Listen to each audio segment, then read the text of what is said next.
I have hope. I have hope. I have hope. I have Hope hope. for South Africa. Hope for South Africa. Hope for really. South Africa. For South Africa. South Africa because I have a hope for this nation. We are diverse people. During the riots, we saw what happens when good people stand up. Because I am South African. Jesus Christ lives, we can face tomorrow. Mobilize, map, and steward African resources more effectively. Amongst different organizations and churches coming together to address the social illnesses that we face in our communities. There are sufficient good people doing good things. And if the church responds correctly to the current challenges and crises facing us in South Africa, I really do believe that we can come through as a winning nation. Even if there's a few that are doing what God has called them to do, He can multiply that seed and hope can spread across our land. That we have come from a very difficult unrest, and the agents that are there and the tools to rebuild the country are here and readily available and capable of building the South Africa that we want to see. Is because our only hope is in Jesus Christ.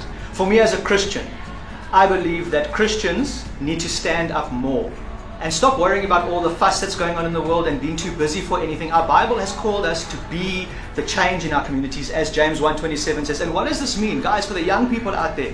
We all have phones, we all have iPads, we all have laptops.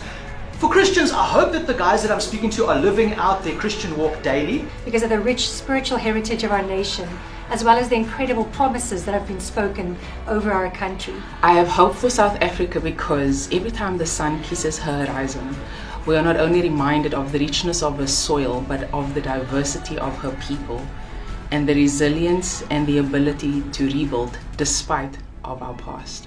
There is still hope for South Africa. There is still hope for your own city and for my city.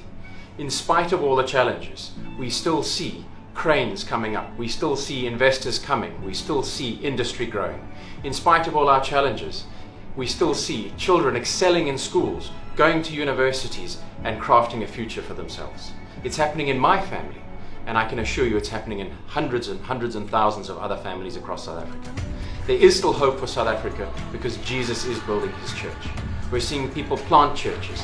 We're seeing churches come together like never before. We all know what's happened, whether it was July last year or any of the other challenges. These are ways that Romans 8:28 comes to pass. God turns everything to the good of His people. So I can assure you, there is hope for your town, there is hope for your city, there is hope for our country. Stay strong, be courageous. As was told to Joshua, just be strong and courageous.